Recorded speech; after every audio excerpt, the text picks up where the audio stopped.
Welcome back to the show. You know, Black History Month is February, but February is also Heart Month. Yes, so this morning we are getting a refresher on the importance of monitoring our blood pressure and looking out for the warning signs of hypertension. Joining us now is Brent Hall from Premera Blue Cross and Dr. Eugene Yang, a cardiologist at UW Medicine and a volunteer with the American Heart Association. Thank you both for being with us. Dr. Yang, you know, we talked about Heart Month. Why is this time of year, particularly Black History Month, a good time to talk about this topic? Yeah, no, that's a great question. So I think one of the major challenges is that blood pressure, as you were alluding to, there are not a lot of warning signs and symptoms. So oftentimes you don't even know you have high blood pressure. But in particular, why I think it's really important is that it disproportionately affects the Black population, the Hispanic Latinx population. So they have blood pressure rates that are higher, twofold higher compared to white people. So there's a much higher risk of having high blood pressure in minority populations. And it is starting to affect people younger and younger, it seems. And now, Brent, you seem like a healthy guy. Thank you. You got two monitors on you. I do. We'll talk about that. So let's talk about this. You actually suffer from hypertension. Can you tell us when you realized something wasn't quite right, and what did you end up doing about it? Yeah, I can.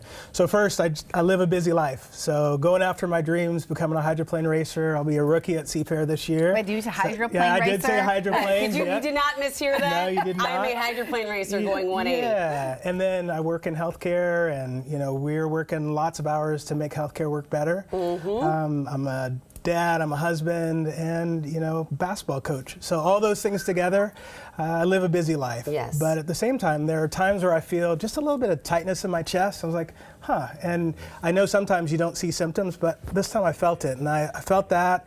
Sometimes when I was sleeping, I would feel my chest ba-bump, ba-bump, and I was like, honey, can you check my blood pressure? Yeah, and it was high.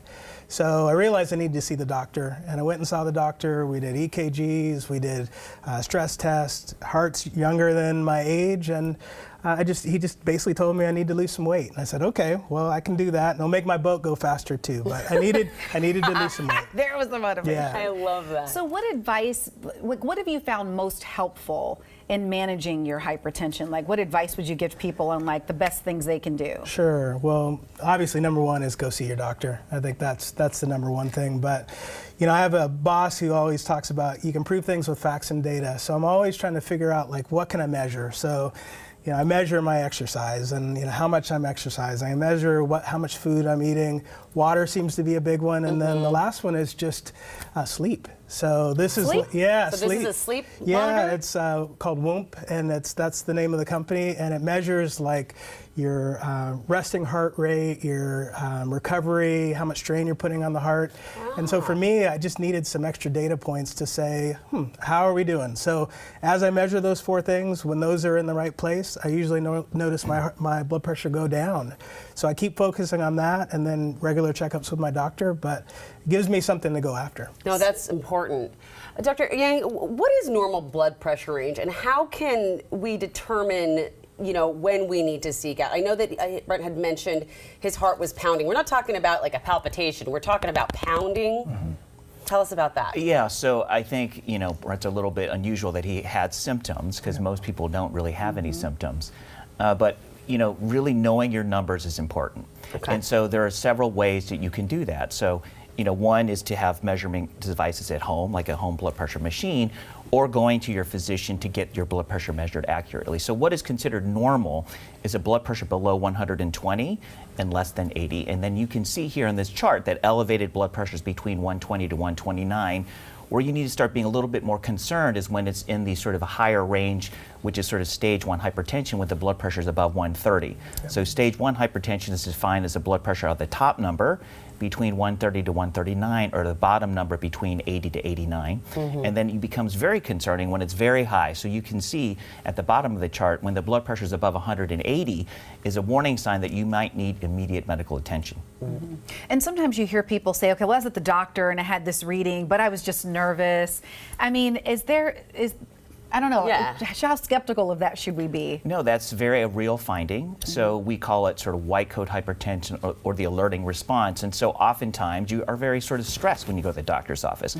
So, you know, taking your car, driving on the highway, being late for your appointment, all of those things will raise your blood pressure. So what really should happen is to do the measurements at home, Okay. to purchase a validated blood pressure device. So there's something called Validate BP, which is a site that is run by the American Medical Association that has devices that are validated. So one of the challenges is making sure that the device that you're using is measuring your blood pressure correctly. Oh, so we just assume that it's on the market. It must be good, I've been right? using the finger thing, and I think that's probably not right? Yeah, so there's a lot of technology. As you can see, I do research actually on these types of devices, and the real challenge is that we don't have validation of them. So that's why using the standard arm cuff is critically important. And then also knowing the technique, how do you measure it correctly, is also very important. Oh, that's good. That is Any all other good advice on how people can manage their blood pressure? I know Brent said what worked for him. Any other things that you would add to that? Absolutely. So, as a cardiologist, I would prefer people to focus on lifestyle and behavioral changes, right? I would rather them not be put on medication, right? Nobody wants to take a medication. So I've sort of coined something called the rule of fives. So the rule of fives are what are interventions through lifestyle and behavior that you can do to lower your blood pressure. So for example, losing up to 10 pounds or about 5 kilograms will lower your systolic blood pressure, the top number, by up to 5 points. If you reduce your sodium intake by about 1,000 milligrams a day, that can also lower your blood pressure by 5 points. Okay. And exercising, 150 minutes of moderate intensity exercise like walking briskly, also can lower your blood pressure by 5 points. So lowering your blood pressure through lifestyle changes, I think, is the first step. And then when the blood pressures are not controlled, that's when you start thinking about medication. Okay.